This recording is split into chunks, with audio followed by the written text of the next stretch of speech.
नमस्कार मित्रों, मैं दुर्गा प्रसाद मिश्र नलचंपू की इस कक्षा में आप लोगों का स्वागत करता हूं। तो हम लोगों ने पिछले पाठ में 18 श्लोकों तक देख लिया था। ठीक है, अब हम लोगों को 19वां श्लोक देखना है। ये कवि के वंश का वर्णन चल रहा है और इसमें महर्षि सांडिल्य नामक माने महर्षि जो कि सांडिल्य नाम के थे, उनके वंश में ब्राह्मणों का वर्णन किया गया और अब उनके गुणों का वर्णन किया गया। फिर उसी वंश में श्रीधर नाम के एक व्यक्ति हुए और उनके पुत्र हुए देवादित्य।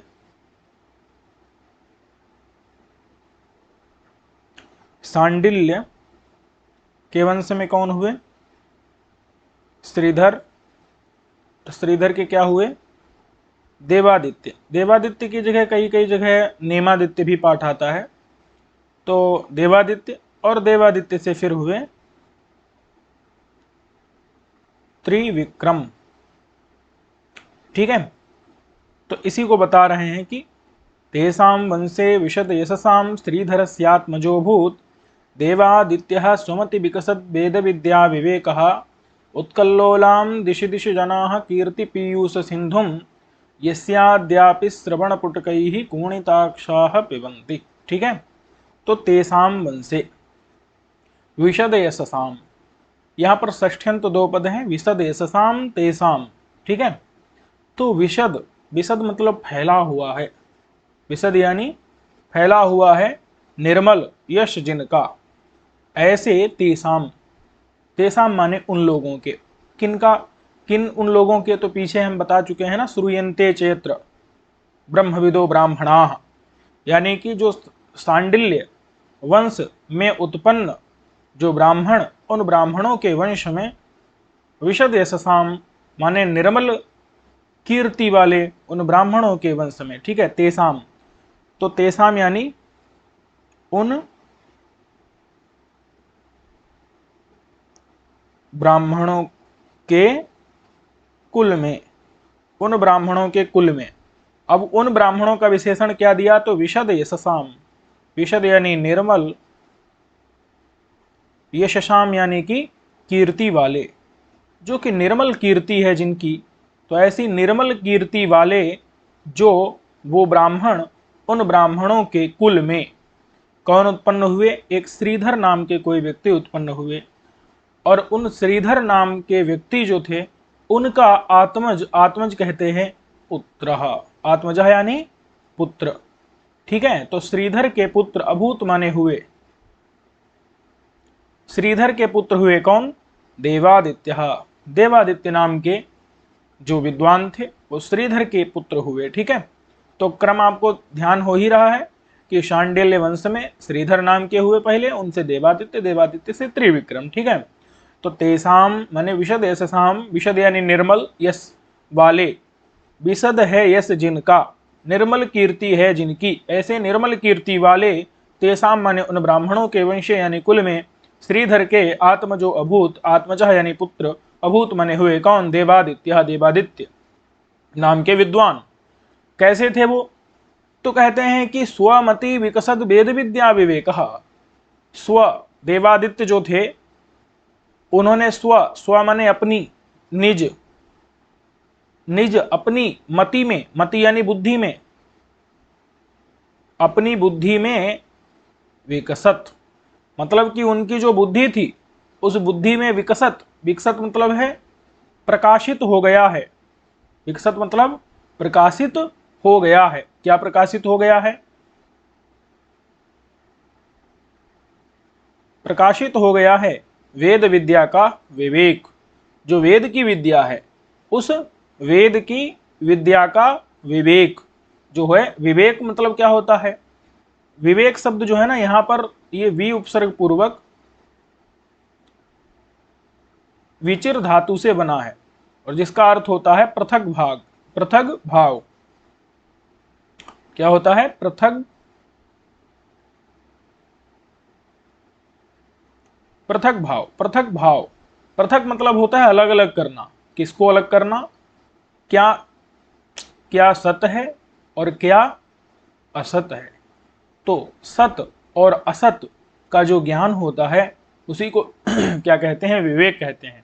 तो बी उपसर्ग पूर्वक विचिर धातु से बना है, विचिर का अर्थ है पृथक भाव, और ये भी उपसर्ग पूर्वक प्रयोग करते हैं इसका, तो इसलिए वी विच से बनेगा विवेक। ठीक है, तो इसका अर्थ क्या होगा? सत और असत को पृथक करके जान लेना। तो जो वेद की विद्या है उस विद्या को उन्होंने क्या कर लिया था? जान लिया था। ठीक है, उस वेद विद्या को जान लिया था, अथवा वेद की विद्या के द्वारा उनके अंदर विवेक उत्पन्न हो गया था। समझ में आया कि नहीं? तो स्वमति माने अपनी बुद्धि में विकसित यानी प्रकाशित हो गया है वेद विद्या के कारण विवेक जिनका। समझ में आ गया कि नहीं? कि स्व माने निज, अपनी, मति यानी बुद्धि में, विकसित माने प्रकाशित हो गया है। क्या प्रकाशित हो गया है? तो वेद की विद्या के कारण, वेद के ज्ञान के कारण विवेक जिनका। ठीक है, तो जिनके बुद्धि में प्रकाशित, विकसित यानी प्रस्फुटित हो गया है, प्रकाशित हो गया है। क्या प्रकाशित हुआ है? विवेक। क्यों? क्योंकि उनको वेद का ज्ञान है, वेद की विद्या उनके अंदर है, वेद का ज्ञान उनके अंदर है, इसीलिए उनके अंदर विवेक प्रकाशित हो गया है। विवेक का मतलब क्या होता है? सत और असत को पृथक करके जान लेना, सत और असत का अलग अलग करके जो ज्ञान, वो ज्ञान उनके अंदर प्रकाशित हो गया है, स्व यानी कि उनकी मति यानी बुद्धि में। ठीक है, किसकी? देवादित्य की। तो एवं भूत, ऐसे देवादित्य थे। अच्छा, फिर कहते हैं कि उन देवादित्य के यस्य, यस्य माने देवादित्य के, देवादित्य के जो अद्यापि, अद्यापि माने आज भी, आज भी उन देवादित्य के, क्या देवादित्य के? तो कहते हैं कीर्ति पीयूष सिंधुम, उनका जो कीर्ति, कीर्ति यानी यश, कीर्ति माने यश, यश यहां देखो आया था ना, यश, यश मतलब कीर्ति। तो कीर्ति रूपी जो पीयूष है, अब देखो पीयूष क्या है? पीयूष का मतलब होता है अमृत, और सिंधु का अर्थ दो होता है नदी अथवा सागर, नदी अथवा सागर। समझ में आ गया कि नहीं? तो उनका जो यश था, यश रूपी जो अमृत, यश रूपी जो पीयूष माने अमृत, उस अमृत की नदी को अथवा उस अमृत के सागर को किसके? यश माने देवादित्य के, कीर्ति पीयूष माने देवादित्य का जो कीर्ति माने यश रूपी पीयूष माने अमृत है, उसके सिंधु यानी नदी अथवा सागर को, और कैसा वो सागर है अथवा नदी है? तो उत कल्लोलाम, उत माने उठ रही हैं, उठ रही हैं, कल्लोल, कल्लोल मतलब तरंगें, जिसमें। समझ आया कि नहीं? जिसमें क्या उठ रही हैं? तरंगें उठ रही हैं। इस प्रकार का मतलब तरंगें उठ रही हैं, तो इसका मतलब क्या है? कि वो बहुत विशाल है। जो यश रूपी पीयूष माने यश रूपी जो अमृत है, उस अमृत का जो सिंधु यानी नदी अथवा सागर है, वो कैसा है? उत्कल्लोल, उत्कल्लोल मतलब उठ रही हैं तरंगे जिसमें, यानी अत्यंत विशाल है। अर्थात उनके यश रूपी अमृत बहुत बड़ा है, बहुत ज्यादा है, उनकी कीर्ति हर दिशा में फैली हुई है।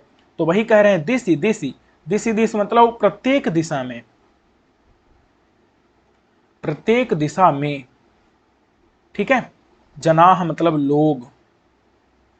तो लोग क्या करते हैं कि श्रवण पुटकई ही, अपने श्रवण रूपी मतलब कान रूपी, और पुटक कहते हैं दोना, दोना जानते हैं ना, जिसमें गोलगप्पे रख करके खा जाते हैं।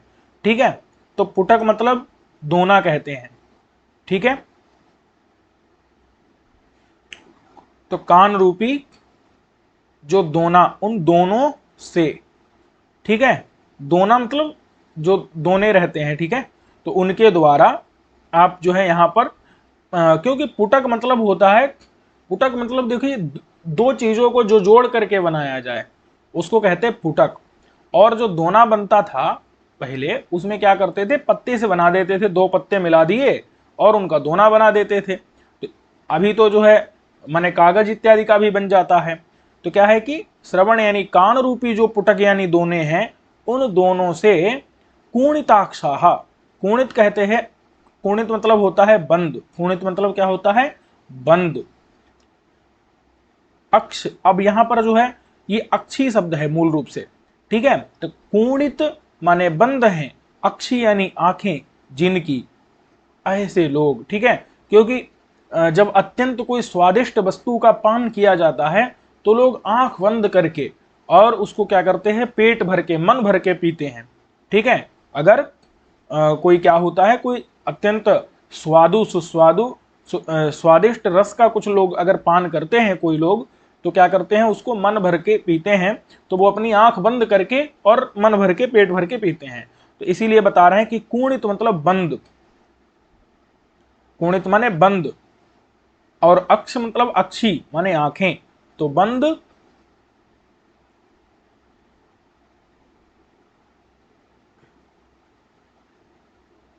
बंद आंखों वाले, ठीक है। समझ में आ गया कि नहीं, बंद आंखें हैं जिनकी, इस प्रकार के जनाह लोग, पिबंती माने पीते हैं।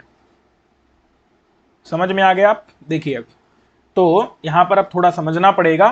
पहले यस्य से देखेंगे, यस्य माने देवादित्य के, देवादित्य के क्या कहते, दिशि, दिशा माने प्रत्येक दिशा में, जो देवादित्य के प्रत्येक दिशा में, क्या प्रत्येक दिशा में, तो कीर्ति पीयूष सिंधुम माने यश रूपी अमृत की जो नदी, अमृत की जो नदी या सागर, कैसा, तो कहते उत्कल्लोला माने उठ रही हैं तरंगे जिसमें, इस प्रकार का जो यश रूपी अमृत का जो माने अमृत की जो नदी या अमृत का जो सागर, उसको जनाह लोग, अद्यापि आज भी, श्रवण पुटकई ही माने कान रूपी दोनों से, कूणिताक्षाः मतलब आंखें बंद करके, पिबंती यानी पीते हैं, यानी उनके गुणों को आज भी लोग कहते हैं, सुनते हैं, इसमें तात्पर्य है।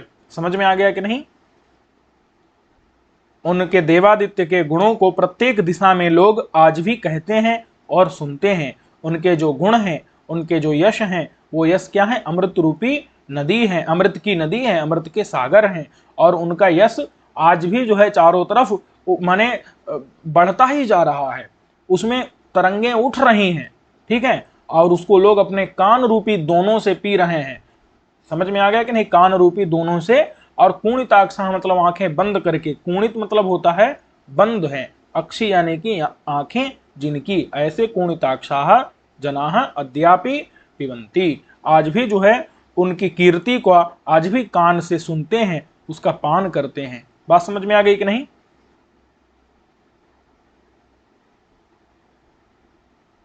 अब देखिए, अगर बात की जाए तो यहां पर इन्होंने कान को क्या बना दिया, दोना बना दिया, जबकि कान दोना थोड़ी होता है। अरे भाई, कान दोना होता है क्या, तो दोना बना दिया कान को, तो इसलिए क्या कहेंगे हम, यहां पर कान में मैंने श्रवण में पुटकत्व का आरोप कर दिया, तो आरोप कर दिया तो क्या हो जाएगा, रूपक हो जाएगा। समझ में आया कि नहीं। जरूरत क्या पड़ गई भाई कान को दोना बनाने की, क्योंकि कीर्ति माने यश को तो क्या कर सकते थे, अपने कान से सुन सकते थे कि नहीं, तो उसको जरूरत क्या पड़ गई दोना बनाने की, इसलिए क्योंकि हमने कीर्ति को क्या बना दिया है, पीयूष का मतलब अमृत का सिंधु माने नदी या सागर बना दिया है। अब बताओ उसका पान कैसे हो पाएगा, बिना जब कान को दोने नहीं बनाएंगे तब तक कीर्ति माने यश रूपी अमृत की नदी या सागर का पान हो पाएगा, नहीं हो पाएगा। तो इसलिए यहां पर क्या है कि कीर्ति में, यश में हमने अमृत नदी का आरोप किया है या अमृत के सागर का आरोप किया है, कीर्ति में हमने पीयूष सिंधु का आरोप किया है, ठीक है। तब जाकर के जो है हमने फिर श्रवण में हमने दोने का आरोप किया है, कान में दोने का आरोप किया है, ठीक है, पुटक का। तो इसलिए यहां पर क्या है, रूपक अलंकार है, और वो भी कैसा है, परंपरित रूपक है, ठीक है।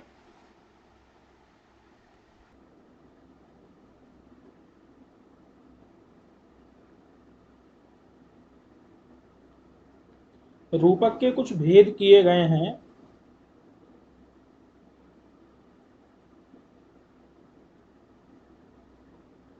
एक होता है सांग, ये पहला भेद है। दूसरा है निरंग, और एक होता है परंपरित, ठीक है।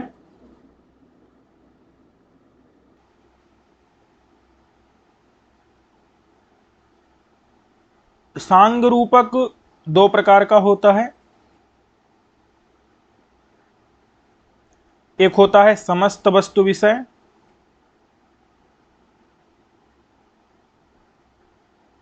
और एक होता है एक देश विवर्ती। एक देश विवर्ती, ठीक है। इनको मैं पढ़ा चुका हूं।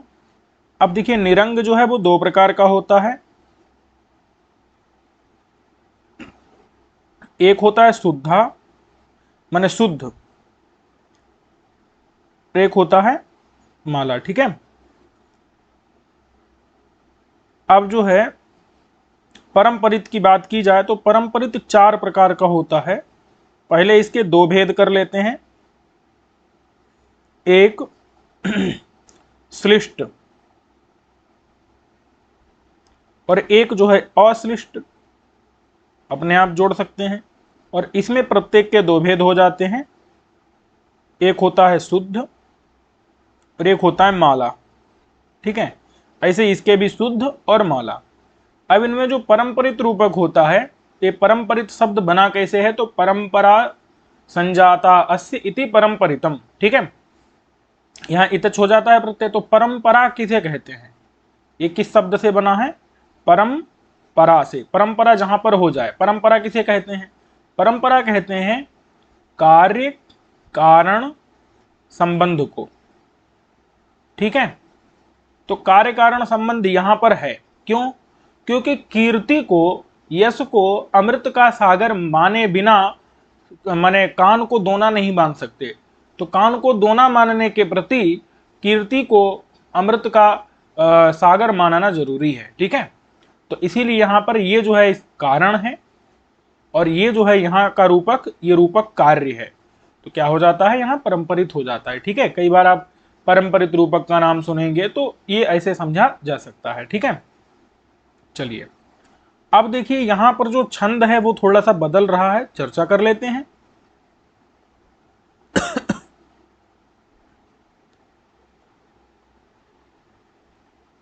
छंद कौन सा है यहां पर, तो यहां पर छंद है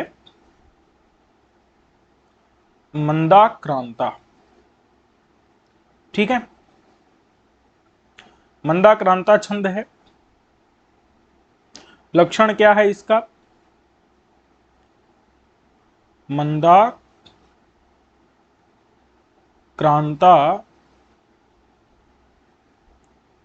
बुद्धि रस नगैहि, मंदाक्रांतां बुधिरस नगैहि,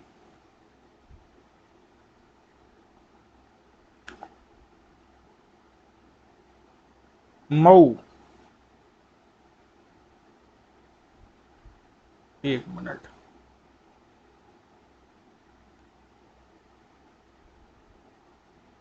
मो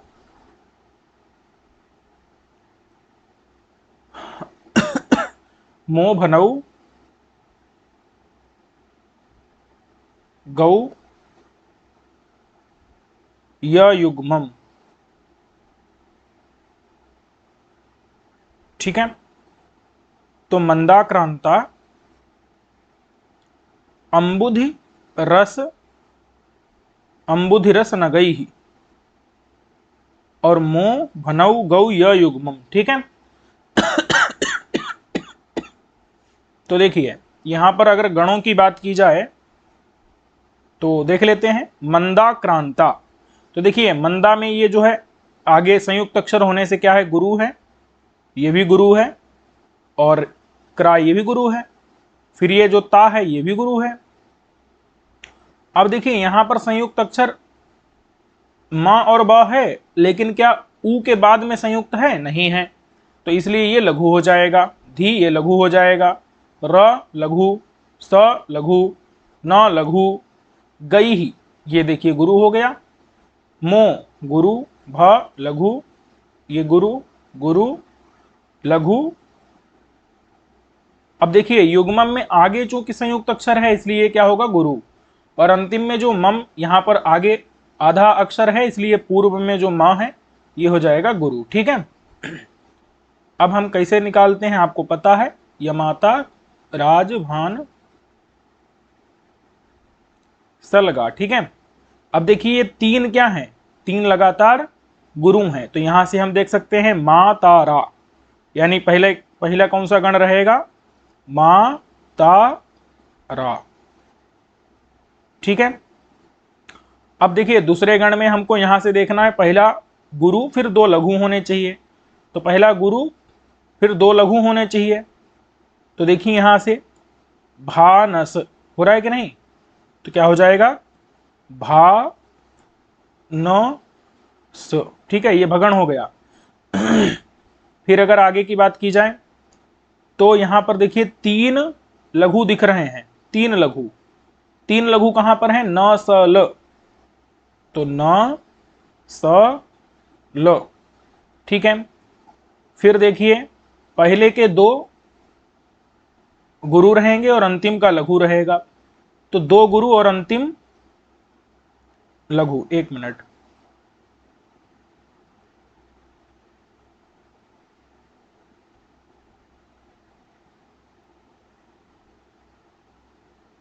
इसमें हमको गण नहीं देखना है, चूंकि लक्षण के अनुसार देख रहे हैं, यहां पर गौ है, ठीक है।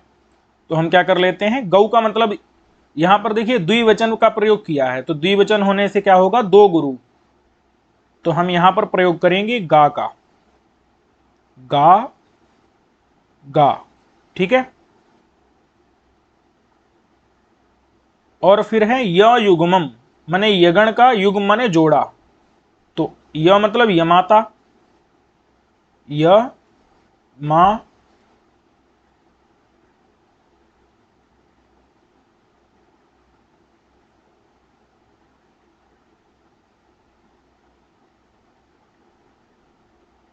यमाता यमाता, ठीक है। अब देख लीजिए आप इस लक्षण को समझ लीजिए, क्या है यहां पर कि मंदाक्रांता, मंदाक्रांता, यहां पर एक बार रुकना है, यानी कितने वर्णों के बाद रुकना है, मा तारा भा, ठीक है, माने चार वर्णों के बाद में रुकना है पहले, फिर मंदाक्रांता, और यहां पर है, हाँ, मंदाक्रांता बुद्धि रस न गई ही, तो यहां पर रुकना है, तो एक बार यहां पर यति हो जाएगी, विराम हो जाएगा, ठीक है, माने न स नसल गा, यहां पर रुक जाते हैं, तो ये कितने हो गए, एक दो तीन चार पाँच छः, छः पर रुकना है, तो पहले चार पर फिर छः पर, फिर क्या है फिर है मो भनऊ गौ या युग्मम, यानी कि यहां पर एक दो तीन चार पाँच छः सात, मैंने सात पर रुकना है, ठीक है। तो इसका मतलब टोटल वर्ण कितने हो गए, 6 4 10 7 17 वर्ण हो गए, एक तो ये बात आ गई। दूसरी बात यह है कि अब हम लक्षण को देखते हैं, मंदाक्रांता अम्बुधि, देखो अम्बुधि मतलब क्या होता है, सागर, समुद्र, और आप लोग पढ़ रहे होंगे कादंबरी, तो उसमें आपने देखा होगा चतुरुदधि भुवो, चतुरुदधि माला मेखला या भुवो भरता, तो चतुरुदधि बार बार प्रयोग किया जाता है, मतलब समुद्र कितने माने गए हैं, चार माने गए हैं, ठीक है।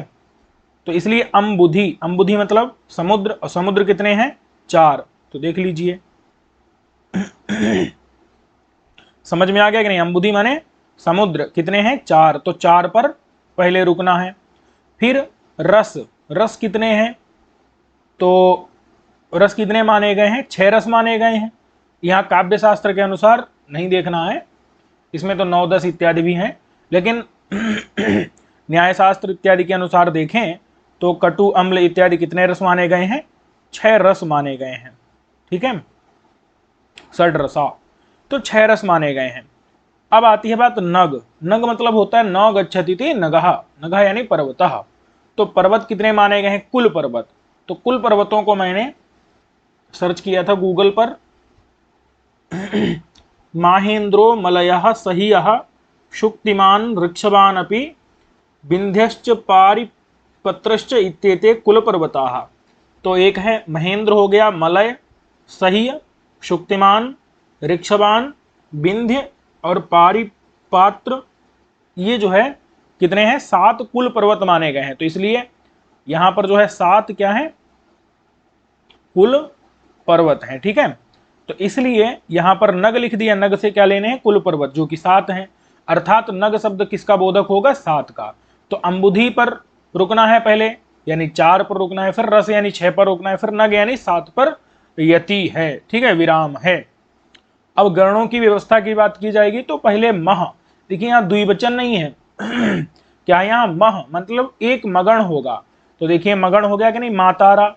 उसके बाद क्या लिखा, भनौ, तो एक भगण होगा एक नगण होगा, इसीलिए भनौ द्विवचन का प्रयोग किया। तो क्या होगा, एक भगण भानस और एक नगण होगा नसल। कैसे होगा वो मैं आपको बता चुका हूं। गौ यानी कि 2 गुरु होंगे, और फिर य युग्मम, यह मतलब यगण का, युग्म मतलब जोड़ा, 2 यगण होंगे, तो देखिए 2 यगण है। ठीक है, भगण और नगण हो गया, और ये 2 गुरु हो गए। ठीक है, तो ये प्रक्रिया हमने यहां पर समझ ली। अब देख लीजिए, इसमें भी घटा सकते हैं,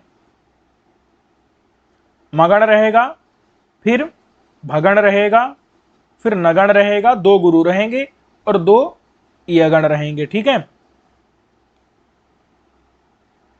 देखिए यहां पर, देखिए तेषाम, तो ये क्या है, ये गुरु है, गुरु है, गुरु है, गुरु है, 4 गुरु हो गए। यही तो हमने यहां पर भी देखा था, पहले क्या रहेंगे, 4 गुरु रहते हैं। ठीक है, और उसके बाद 1 2 3 4 5, 5 लघु रहते हैं, हो गया, 5 लघु हैं, देख लीजिए, खोज लीजिए। मंदाक्रांता इसलिए भी खोजना सरल है कि 1 2 3 4 तो पहले गुरु हो गए, फिर 5 लघु होंगे, एक, देखिए ये भी लघु है, ये भी लघु है, 5 लघु हो गए कि नहीं। ठीक है, फिर उसके बाद देख लीजिए 2 गुरु हो जाएंगे और 1 लघु होगा, 2 गुरु 1 लघु। देखिए यहां पर भी, ये देखिए 2 गुरु हो गए और 1 लघु हो गया, समझ आ गया कि नहीं। 5 पहले लघु हुए,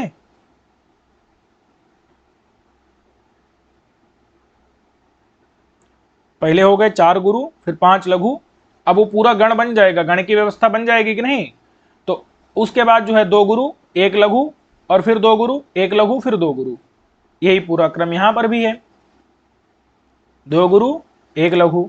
फिर देखिए रस्य, आगे संयुक्त अक्षर होने से ये गुरु, आ गुरु, 2 गुरु हो गए, फिर 1 लघु, फिर 2 गुरु। ठीक है, पूरा वही बन जाएगा, आप इसको उसके अनुसार पूरा मिला सकते हैं। ठीक है, जो भी गण और जहां पर यति, तो तेसाम वंशे, एक तो यहां रुकना है 4 पर, विशद यशसाम 6 पर रुकना है, श्रीधरस्यात्मजो भूत यहां पर 7 पर रुकना है। ठीक है, तो ये स्पष्ट हो गया, छंद स्पष्ट हो गया।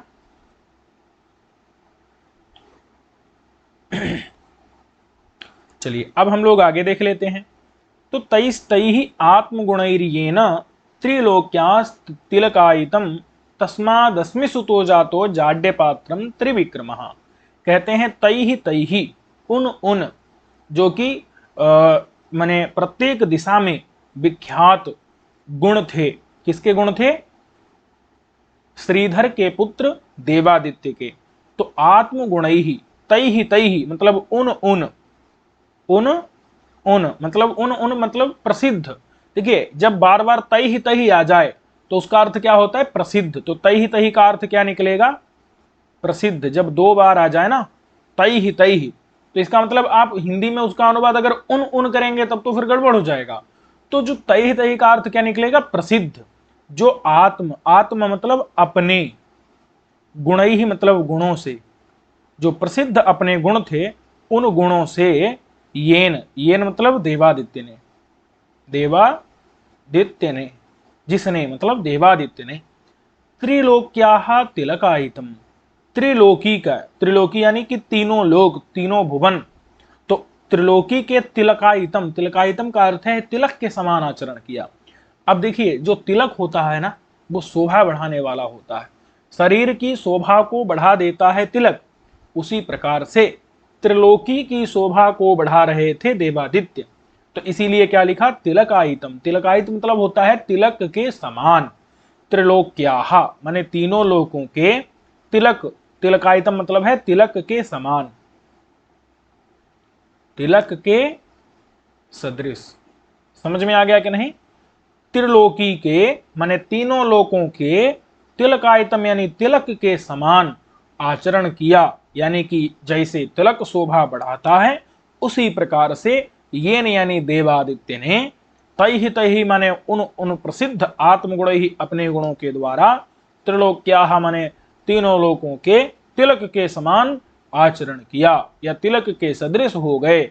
जैसे तिलक शोभावर्धक होता है तद्वत देवादित्य ने भी अपने गुणों से त्रिलोकी की शोभा को बढ़ाया। समझ आ गया कि नहीं? अब कहते हैं तस्मात, तस्मात यानी देवादित्य से अस्मि। अब अस्मि का अर्थ है अहम। अस्मि का अर्थ क्या है? अहम। ठीक है, कई बार जो है अस्मि का अर्थ क्या हो जाता है? अहम हो जाता है। जैसे त्वामस्मि बच्मि विदुषाम समवायो अत्र तिष्ठति, तो अस्मि मतलब अहम, सुतः मने पुत्र, मैं पुत्र, जाता मतलब उत्पन्न हुआ, उत्पन्न हुआ। कैसा? तो कहते हैं जाड्य पात्रम। जाड्य कहते हैं मूर्खता, जाड्य माने मूर्खता का। पात्र, पात्र मतलब होता है स्थान, मैं किसका स्थान हूं? मूर्खता का, मेरे में क्या भरी हुई है? मूर्खता।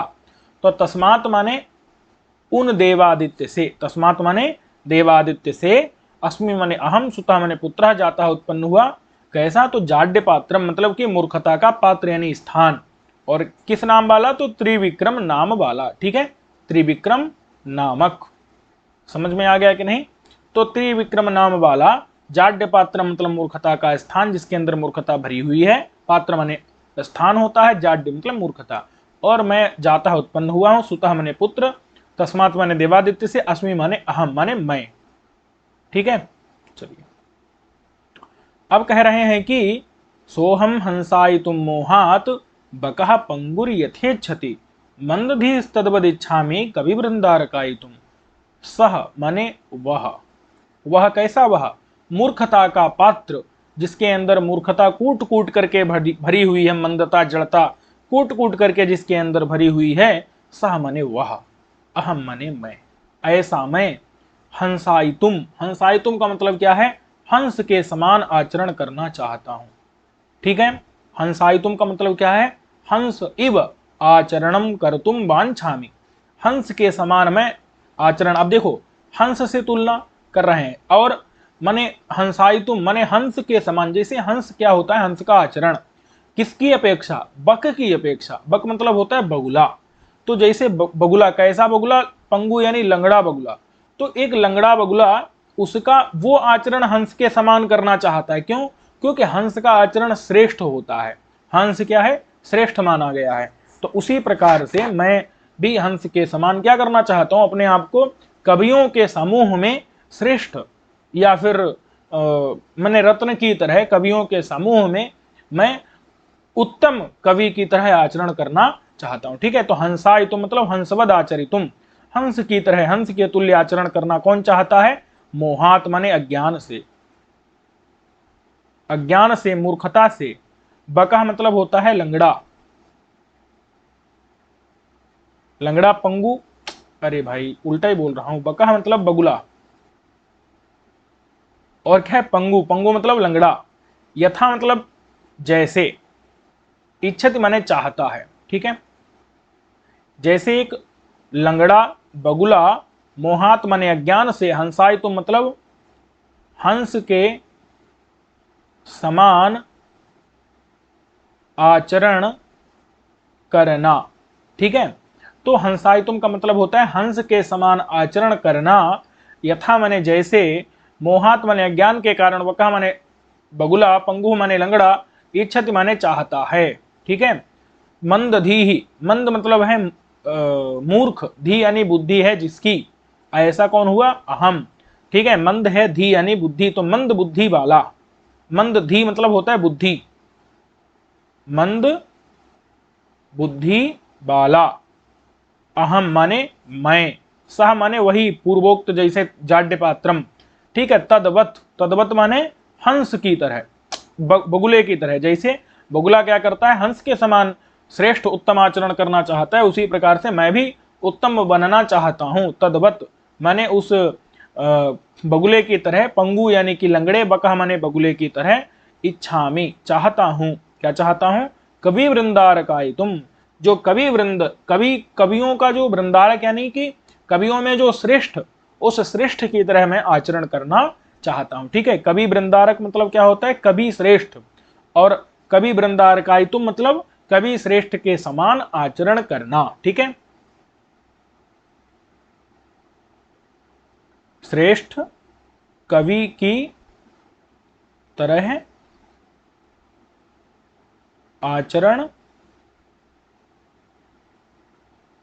करना। ठीक है, तो मंदधीहि माने मंद बुद्धि वाला मैं, तद्वत, तद्वत माने उस लंगड़े बगुले की तरह, जैसे वो हंस के समान आचरण करना चाहता है, उसी प्रकार से मैं भी कवि वृंदारकाय तुम यानी कि श्रेष्ठ कवि, जो कवि वृंदारक यानी श्रेष्ठ कवि, उस श्रेष्ठ कवि की तरह आचरण करना इच्छा में यानी चाहता हूं। ठीक है, चलिए, तो इसमें तो कोई समस्या है नहीं। अब जो है देख लेते हैं। अब देखिए, ये कह रहे हैं कि भंगस श्लेष, मैं आपको बता चुका हूं इसमें आपको किसका प्रयोग अधिक मिलेगा? सभंग श्लेष का। सभंग श्लेष का जो है इसमें आपको प्रयोग अधिक मात्रा में मिलेगा। और वो ऐसा नहीं कि बहुत ज्यादा कष्ट देने वाला हो, लेकिन फिर भी आपको पता है, पीछे आ चुका है, वाचा काठिन्य मायांति भंग श्लेष विशेषता। तो सभंग श्लेष की विशेषता, विशिष्टता के कारण वाणी में कठिनता तो आ ही जाती है। ठीक है, वाणी कठिन तो हो ही जाती है, लेकिन फिर भी अब देखिए, जो वासव दत्ता है सुबंधु की, उसमें श्लेष है, श्लेष उसमें है, लेकिन वो अभंग श्लेष है, और इसमें सभंग श्लेष का प्राचुर्य है। तो कह रहे हैं कि सभंग श्लेष, भंग श्लेष मतलब सभंग श्लेष से युक्त जो कथा, उस कथा का बंध कहते हैं रचना। समझ में आ गया कि नहीं? भंग श्लेष समझ में आया। जो सभंग श्लेष, जिसको मतलब शब्दों को तोड़ करके भिन्न भिन्न अर्थ निकालते हैं, अभी आपको मिलेगा आगे चल करके, बहुत ज्यादा मिलने वाला है। ठीक है, तो भंग यानी कि सबंग श्लेष, उस सबंग श्लेष से युक्त जो कथा, कथा मतलब तो समझ में आ गया, जैसे ये नल माने नल की कथा, नल का वर्णन, नल का आख्यान, उसका बंध, बंध कहते हैं रचना को। तो कथा की रचना को, और वो रचना कैसी है? तो कहते हैं दुष्कर है। दुष्कर का मतलब है अत्यंत कठिन है। समझ में आ गया कि नहीं? कठिन, दुष्कर यानी कठिन, जो भंग श्लेष यानी सभंग श्लेष के द्वारा कथा बंध यानी कथा की रचना जो कि अत्यंत दुष्कर है यानी कठिन है, उसको कुर्वता माने करने वाले, मया माने मेरे द्वारा, कुर्वता यानी करने वाले, मया माने मेरे द्वारा। ठीक है, किसको करने वाले? तो कहते हैं कठिन को, दुष्कर को। क्या दुष्कर है? तो कहते हैं भंग श्लेष के द्वारा, सभंग श्लेष के द्वारा कथाबंध कहते हैं कथा की रचना। तो सभंग श्लेष के द्वारा कथा की रचना जो कि अत्यंत दुष्कर माने कठिन है, उसको कुर्वता मया माने करने वाले, मया माने मेरे द्वारा। ठीक है, दुर्गह तरी तुमारब्धो बाहुभ्याम अंबसाम पति, ऐसा लग रहा है जैसे मैंने अपने बाहुभ्याम माने दोनों हाथों से, अंबसाम पति माने अंबस मतलब जल का जो पति, तो जल का पति कौन माना गया है? समुद्र। ठीक है, तो अंबसाम पति, दुर्गह, दुर्गह मतलब है जिसको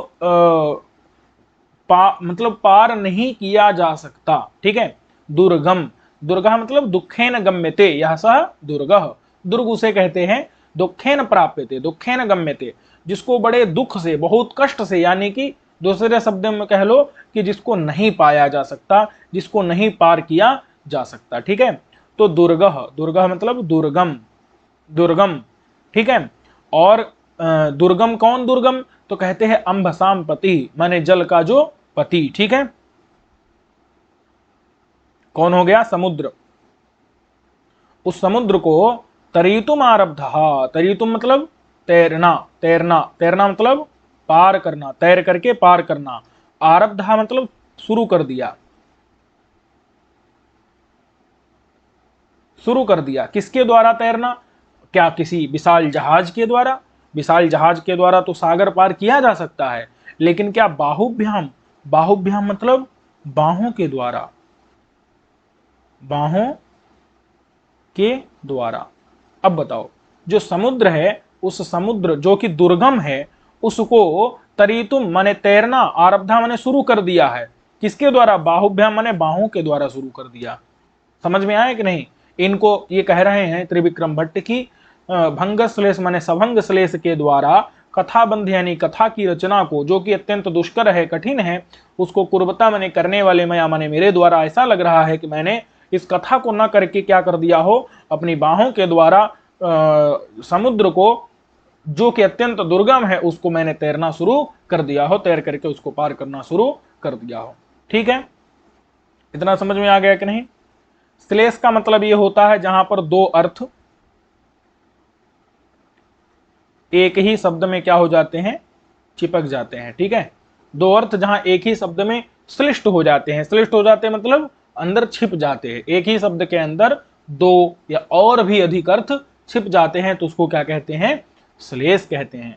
और भंग मतलब होता है जिसको तोड़ दिया जाए, तो मतलब तोड़ तोड़ करके जिसको क्या कर दिया जाए, जहां पर दो दो अर्थ जो छिपे हुए हैं उनको निकाल दिया जाए, तो उसको क्या कहते हैं? उसको भंग श्लेष कहते हैं। ठीक है, उसके द्वारा कथा का बंध, कथा की रचना को, जो कि अत्यंत दुष्कर है, कठिन है, उसको कुर्बता में मेरे करने वाले मेरे द्वारा ऐसा लग रहा है जैसे मैंने दुर्गम समुद्र को तरीतुम मैंने तैरना आरब्ध कर दिया, शुरू कर दिया हो, बाहुभ्याम मतलब बाहों के द्वारा। ठीक है, इतना समझ में आ गया कि नहीं? अब यहां पर एक बात बताइए कि चलिए ठीक है, उसका लक्षण न घटा करके हम बता देते हैं। यहां पर निदर्शना अलंकार है, आप इसको याद रखिएगा। ठीक है, अभवन वस्तु संबंध उपमा परिकल्पक, जो वस्तु का संबंध अभवन मतलब ना हो सके और वो क्या करता है, उपमा में जाकर के बदल जाता है, तो वहां पर निदर्शना होता है। ठीक है, चलिए अब कह रहे हैं उत्फुल्ल गल्लैहि आलापाः क्रियन्ते दुर्मुखैहि सुखम जानाति ही पुनः सम्यक कविरेव कवेः श्रमम। स्पष्ट है। देखिए, जो दुर्मुख लोग होते हैं, देखो दो प्रकार के आलाप हो सकते हैं, एक तो सज्जनों के द्वारा किए जाने वाले और एक दुर्जन के द्वारा किए जाने वाले। तो सज्जन लोग अगर कोई आलाप करेंगे तो वो प्रशंसात्मक होगा, वो उत्साह बढ़ाने वाला होगा, वो सुंदर वचन होंगे। लेकिन अगर कोई दुर्मुख, दुर्मुख यानी दुर्जन, दुष्ट मुख वाला, निंदा करने वाला, अगर कोई क्या करेगा, आलाप करेगा, तो निश्चित रूप से उसका आलाप भी निंदा रूप ही होगा। समझ में आ गया कि नहीं? तो कहते हैं कि जो दुर्मुख ही माने जो दुर्मुख लोग होते हैं, निंदक लोग होते हैं, वो सुखम, सुखम मतलब आराम से, उनको निंदा करने में कोई बड़ी भारी परिश्रम करना पड़ता है क्या? बहुत बड़ी कोशिश करनी पड़ती ना, बहुत आराम से क्या करते हैं, दुर्मुख ही निंदक ही जनई ही सुखम माने अनायासेन, बिना किसी प्रयास के, क्रियंते, क्रियंते माने किए जाते हैं, क्या किए जाते हैं, आलाप, आलाप मतलब निंदा युक्त वचन। और कैसे? तो कहते उत्फुल्ल गल्लई, उत्फुल्ल हैं माने गले जिनके, उत्फुल्ल मतलब एकदम फूले हुए हैं गले जिनके, मतलब जो गले को फाड़ करके क्या कर रहे हैं, गल मतलब होता है गला, उत्फुल्ल मतलब जो एकदम फूला हुआ है, माने गला, गले को सुजा करके या गला फाड़ करके जो क्या करते हैं दुर्मुख लोग, आलाप यानी कि निंदा युक्त वचन, क्रियंते माने करते हैं दुर्मुख लोग। और कैसे? तो सुखम माने सुखपूर्वक करते हैं, बहुत आराम से करते रहते हैं। ठीक है, क्यों करते रहते हैं? क्योंकि उनको परिश्रम जो माने काव्य करने में या किसी भी कार्य को करने में उनको जो परिश्रम होता है ना, वो उनको ज्ञात नहीं रहता। बात समझ में आ गई कि नहीं? इसीलिए निंदक बहुत हो जाते हैं, वास्तव में उनको उसके प्रति किया गया परिश्रम ज्ञात नहीं होता है। ठीक है,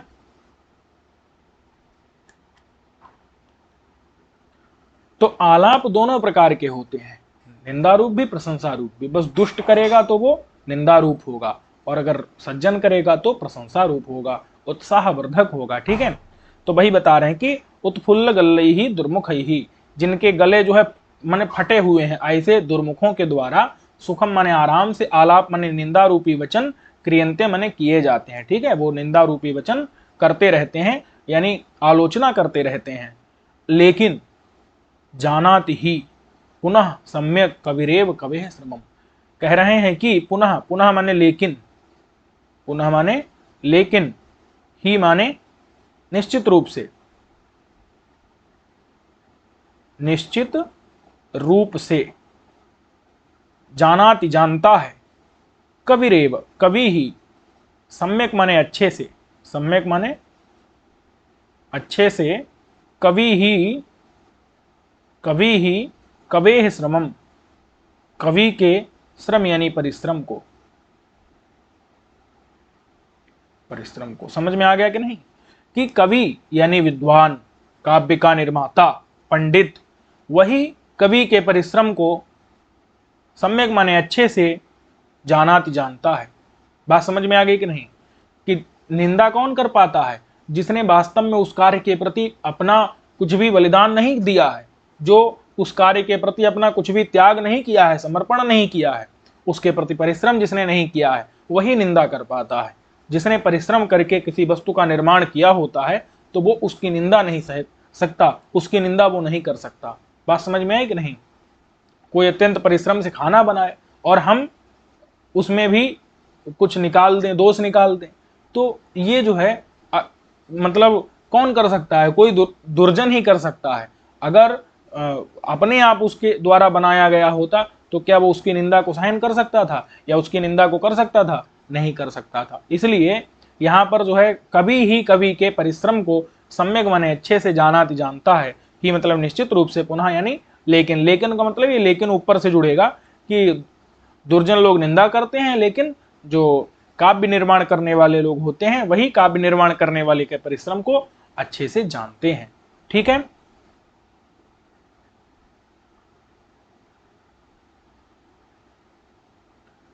तो ये हो गया है 19, 20, 21, 22 और 23। ठीक है, तो समय हो रहा है, इनको हम अगले पाठ में देख लेंगे, जो श्लोक हैं इनको, और इस अनुच्छेद को भी हम अगले पाठ में देखेंगे। श्री विभो नमो नमः।